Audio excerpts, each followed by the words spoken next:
June 6, 1944, at 1:14 in the morning, more than 13,000 American paratroopers stepped out of aircraft doors into complete darkness over Normandy. Each man fell at roughly 120 miles per hour, burdened by nearly 88 pounds of equipment that pulled at his harness like dead weight. Reserve parachutes, ammunition, grenades, rations, mines, entrenching tools, medical kits, spare clothing, and radios all fought gravity at once. When the parachute snapped open, the shock tore at bodies already strained by exhaustion and fear. German anti-aircraft fire stitched the sky with tracer rounds, ripping through C-47 transport planes and scattering formations that were supposed to land in tight patterns. Men hit Norman fields, orchards, marshes, and hedgerows tens of kilometers from their objectives, often alone, disoriented, and immediately hunted. As boots struck earth, training vanished and instinct took over. The first act of survival was reaching for a weapon. According to United States Army doctrine, that weapon was supposed to be ready quickly. Paratroopers trained to open the Griswold bag clipped to their harness, remove the disassembled components of an M1 Garand rifle, thread the barrel into the receiver, lock the action, insert an 8-round N-block clip, chamber a round, and fight. Engineering drawings claimed this process could be completed in 40 seconds under ideal conditions. Doctrine assumed 40 seconds existed. German soldiers moving through hedgerows needed only 10. In the darkness behind enemy lines, American paratroopers discovered the fatal gap between weapons that functioned on paper and weapons that functioned when hands were shaking, vision was poor, and enemy fire was already incoming. The United States Army had 12 months to fix a problem that was killing soldiers faster than bullets. The story of that solution began more than 2 years earlier, in March of 1942, at Fort Benning, Georgia. The Army was building airborne forces faster than it could figure out how to arm them. Instructors watched as paratroopers struggled with a problem that had no elegant answer. Each jump required nearly 40 kilograms of equipment, all of it essential, all of it strapped to a body already pushed to its physical limits. Somewhere in that mass of gear, each man also had to carry a weapon. The M1 Garand, General George S. Patton's greatest battle implement ever devised, was a superb rifle. Weighing 9.5 pounds and measuring over 43 inches long, chambered in .30-06 Springfield, firing a 150-grain bullet at nearly 2,800 feet per second, it could kill at 500 yards and dominate open battlefields. It was also completely unsuited for parachute operations. The Army's initial solution was the Griswold bag, a heavy canvas sack designed to protect the Garand during a jump. In theory, the system worked. The bag was clipped to the paratrooper's harness before boarding.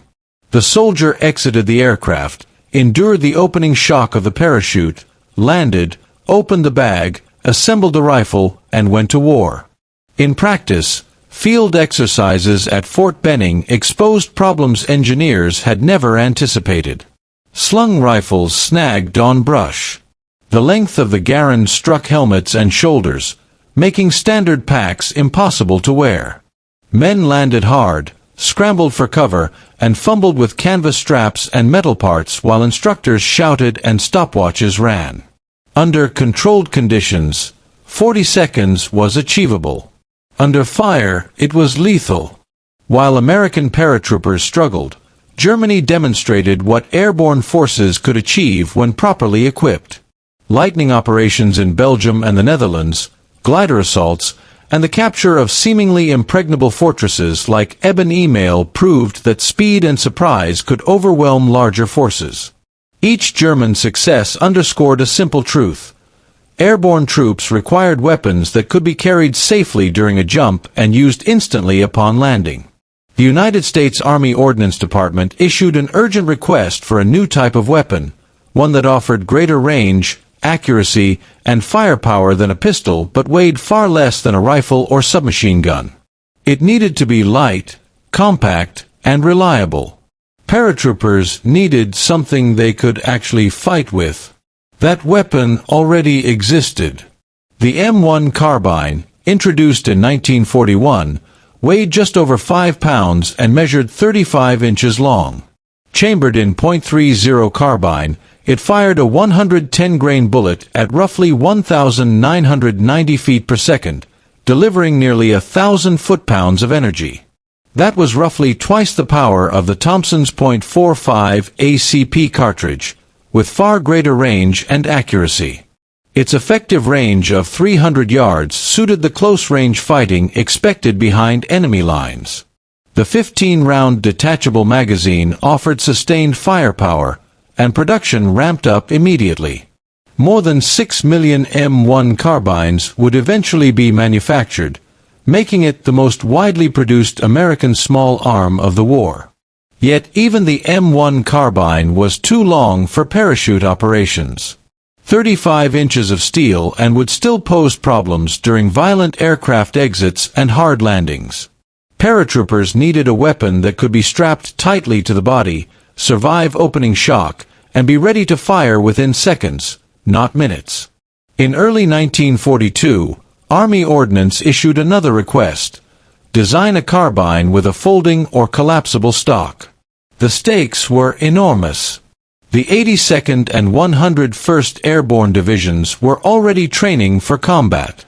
Europe was burning, the Pacific was collapsing into chaos, and every week without a solution meant more men jumping into combat inadequately armed. 3 companies submitted designs. 2 were rejected without explanation. There was no time for debate. The third submission came from an unlikely source: Inland Manufacturing Division of General Motors in Dayton, Ohio. Inland had begun in the 1920s producing steering wheels for automobiles and operated out of a former aircraft factory. By 1942, it had become one of the largest producers of the M1 Carbine. Inland's engineers were not traditional gunsmiths.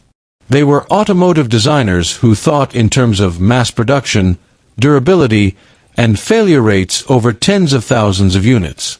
They designed for abuse, not perfection. In March 1942, Inland submitted its first drawings.